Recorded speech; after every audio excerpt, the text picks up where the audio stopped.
Parole de coach avec Benoît Pensier, l'équipe fantastique de PHB qui a fini seconde et qui monte en PHA. Félicitations coach, et nous sommes aujourd'hui dans ce magnifique terrain. Quelle émotion ça fait pour Benoît Pensier?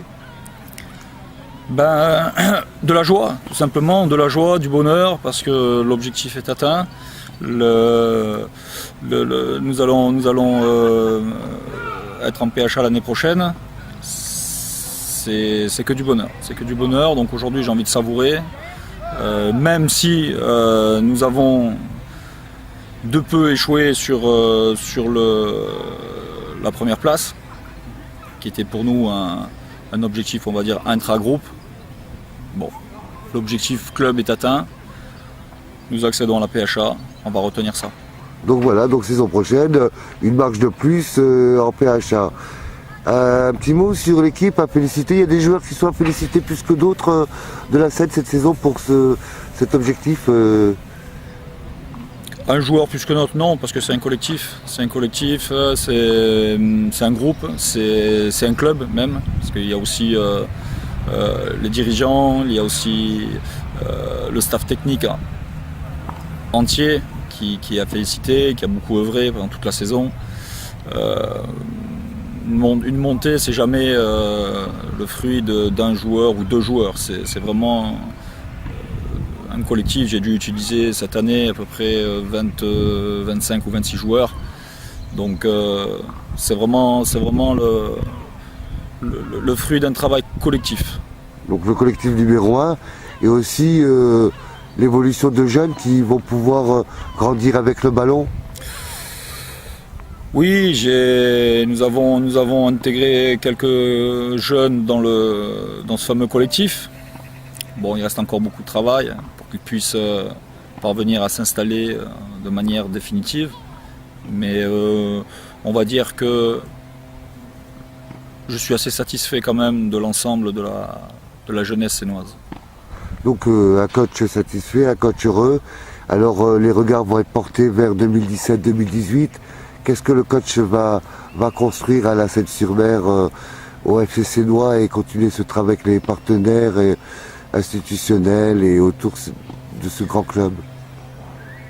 Moi, je vais déjà parler de l'aspect sportif. Sportif, donc pour la saison prochaine, voilà. Une montée au-dessus de la PHA ou comment ça va se passer? Quels sont les objectifs du manager? Nous allons œuvrer à cette intersaison pour construire une équipe qui va être capable dès l'année prochaine de relever le défi pour être champion. Parce que, donc pour être champion de la Champions League, c'est ça? Non, pas pour la Champions League, mais pour accéder à la DHR. Ce sera l'objectif, même si faudra rester humble et être très, très prudent, car nous serons promus. Il y a de grosses équipes dans ce championnat de PHA, des équipes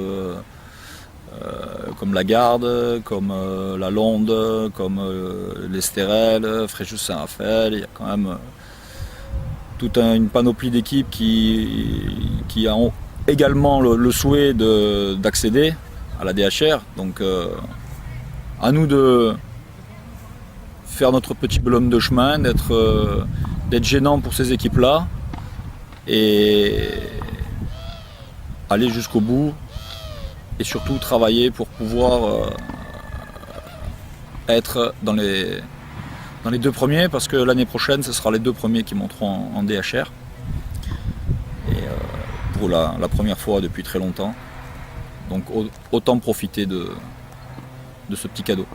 Autrement, nous sommes sur ce terrain magique. Je poserai une question simple.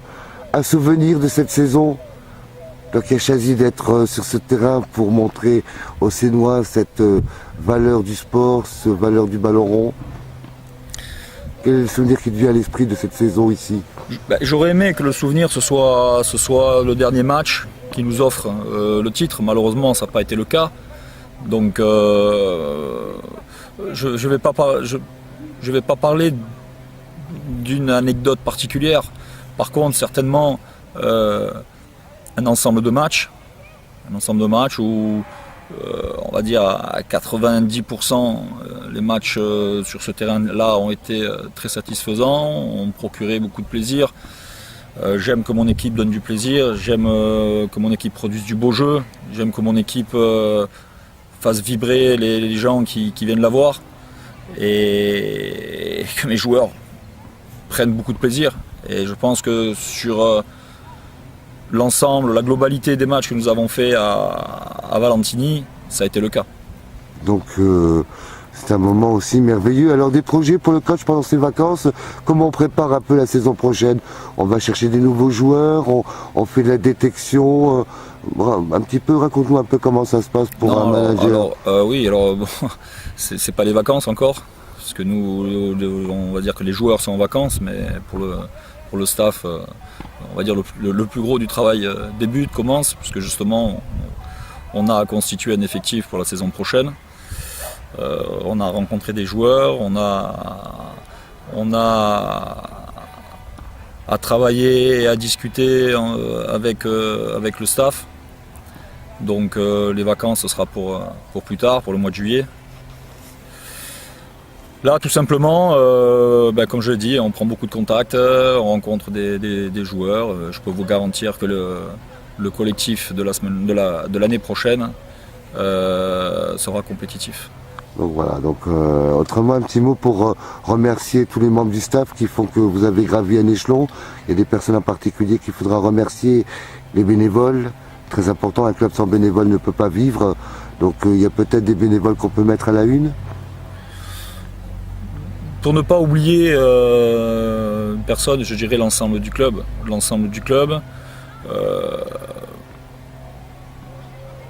Je mettrai en lumière peut-être une personne plus particulièrement, parce que c'était la personne qui m'a suivi depuis le premier jour de l'entraînement, depuis le 7 ou 8 août que nous avons repris.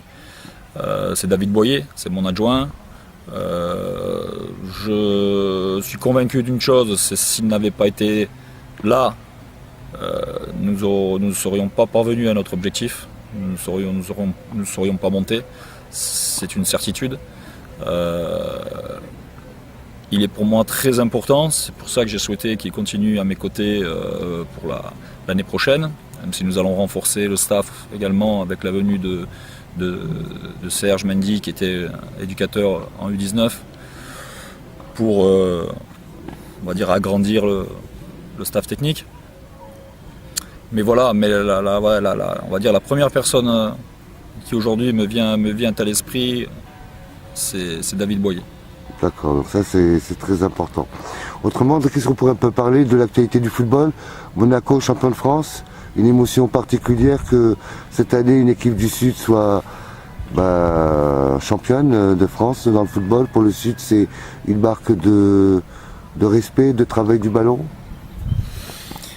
C'est surtout parce que c'était l'équipe la plus compétitive, je pense, sur toute la saison, la plus régulière. Le fait qu'elle soit du Sud, non, pas forcément.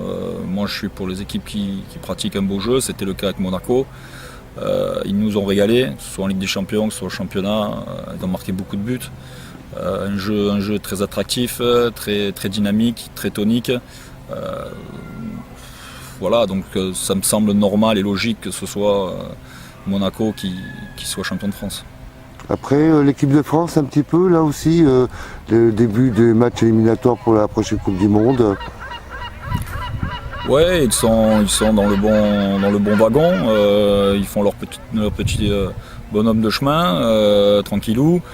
Voilà, ils gagnent ce qu'ils doivent gagner, ils grattent des points un peu à droite et à gauche. Non, je pense qu'ils sont dans le bon wagon. Le sélectionneur construit son équipe, il fait du très bon travail. Je pense que tous les feux sont ouverts pour l'équipe de France, en espérant qu'il nous fasse une belle Coupe du Monde dans un an maintenant. Et autrement, le Benoît Pensier, coach, qui est passé par la Ligue 1, par des grands moments dans le football, de transmettre aux jeunes, c'est aussi important, ce côté de transmission, d'éducation pour faire grandir de jeunes footballeurs qui puissent briller un jour et avoir leur chance dans leur vie. Oui, tout à fait.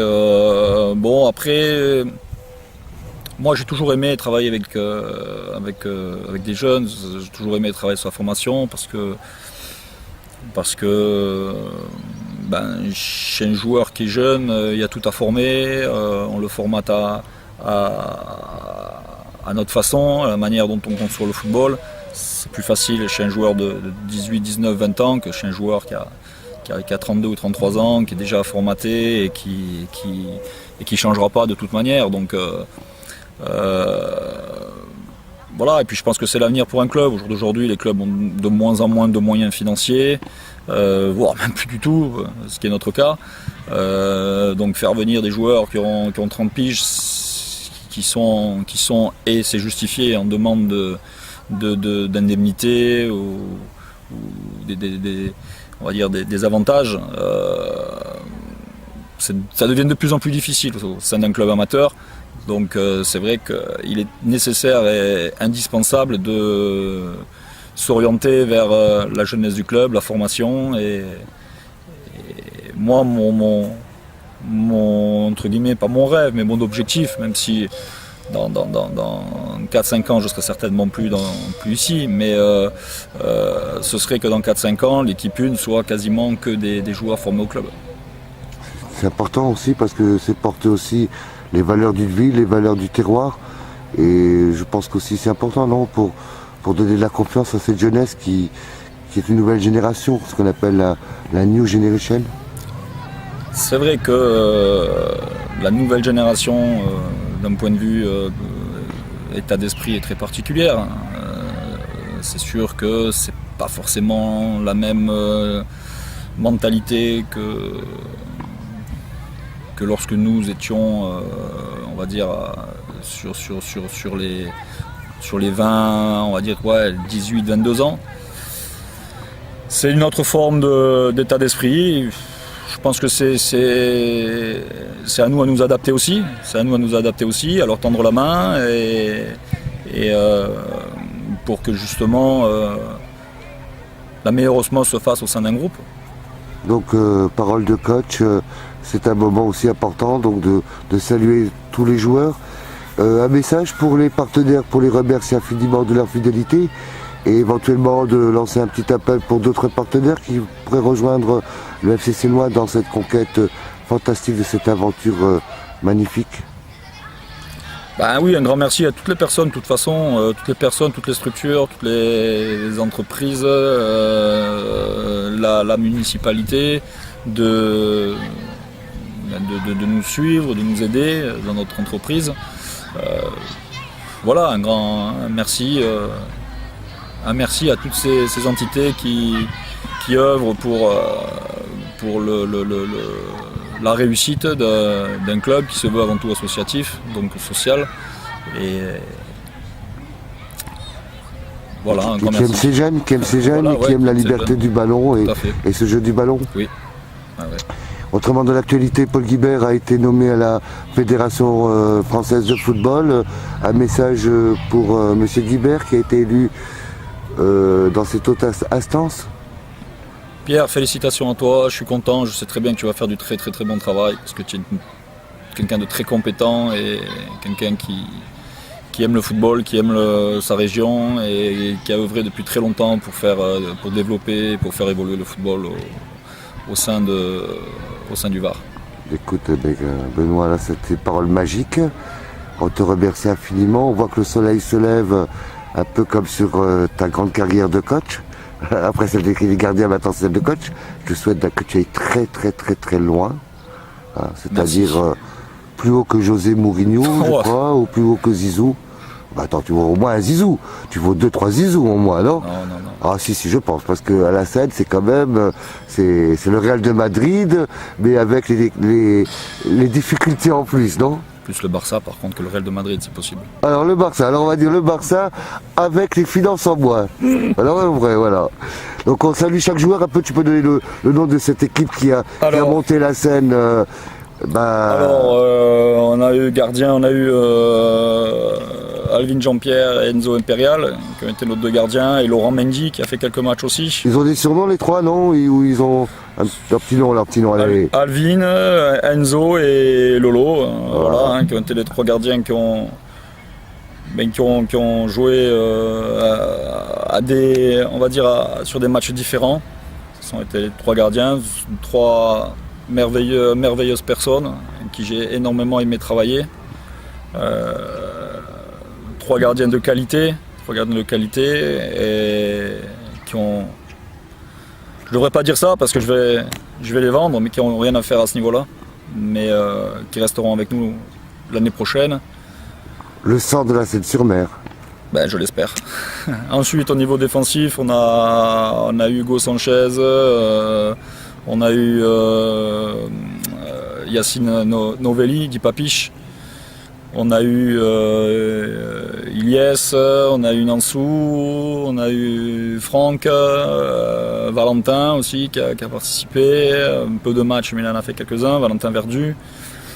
Voilà, après au niveau du milieu de terrain, on a Kamel Djelassi, on a Damien Gomis, on a Randy Gomis, on a eu Marco Gomis, il y a beaucoup de Gomis. Hein. Eh oui, le Sénégal, la famille Mendy, on les embrasse. Grande le Sénégal, eh oui. On a eu. Et Mabrouk pour le Laïd, pour le Ramadan aussi, c'est important. On sait que c'est des braves garçons. Atem Tounsi, on a Kevin Do,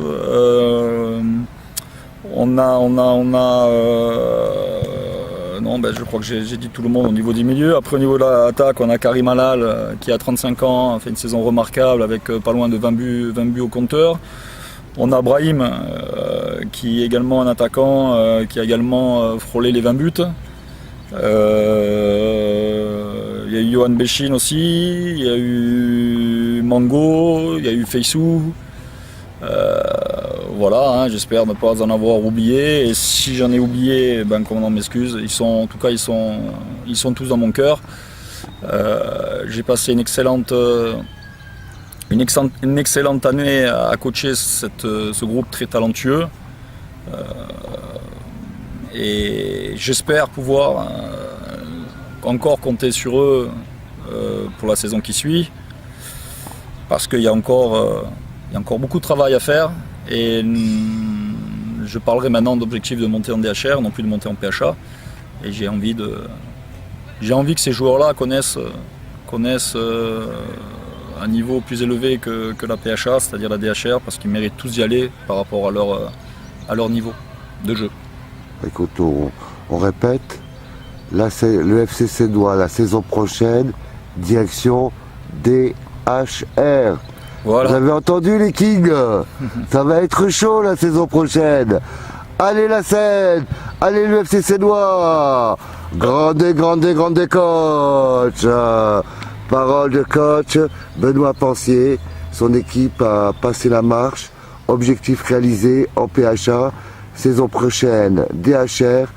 Un grand monsieur du football, Benoît Pensier, qui a côtoyé la Ligue 1, qui a côtoyé Toulon, le Sporting, qui a fait ses armes un peu partout dans le Var en tant que coach, qui sera certainement un jour, je pense, le coach du Barça. non, là tu coupes là. Non, coupe là pas. Tu coupes là. Je veux dire, là tu coupes. Il a choisi la Seine pour apprendre l'espagnol, habla espagnol. Donc c'est pour ça qu'il a commencé à la Seine. Il s'est rapproché du Barça. Il s'est dit la Seine, c'est pas trop loin du Barça. Donc c'est pour ça que ces petits ils sont motivés. Il s'est dit là je vais jouer avec Messi. Alors ils sont surmotivés. Écoute, on te félicite parce que tu es vraiment un king, Benoît. Tu leur apportes du bonheur, tu leur apportes de la liberté. Tu leur apportes aussi, je pense, ce qui est le plus beau, c'est un esprit sain dans un corps sain. La passion. La passion d'être des bonnes personnes. Et ça, c'est un prix qui n'a pas de prix, c'est-à-dire qui est une valeur universelle et mondiale. Et pour cela, je voulais te féliciter tout ton groupe, tes partenaires. Chapeau.